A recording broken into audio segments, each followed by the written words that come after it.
In this video, you'll learn how to set up a micro SaaS project using Claude Code and Stripe. By following these steps, you will create a simple script that integrates with both services, allowing you to manage subscriptions and utilize AI responses effectively. Begin by opening your terminal. First, create a new directory for your project by typing nemgear microclaude SaaS and pressing enter. This command will generate a folder named microclaude SaaS in your current directory.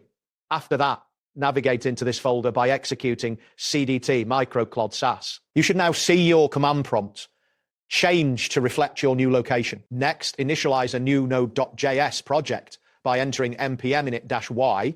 This command will create a package.json file with default settings. Once completed, you will notice a new file named package.json in your project's dependencies. Now, it's time to install the necessary packages. Type npm install at anthropic/Claude Code Stripe and press enter. This command will download and install the Claude Code and Stripe libraries, which are crucial for the functionality of your micro SaaS.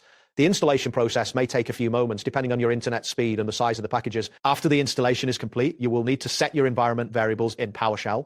Open PowerShell and enter $envral fropic _API _key =, your _ Claude _key to set your Claude API key.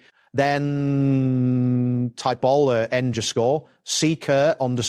_key =, your _Stripe secret to set your Stripe secret key, and your _Claude key, and your _Stripe secret with your actual API keys.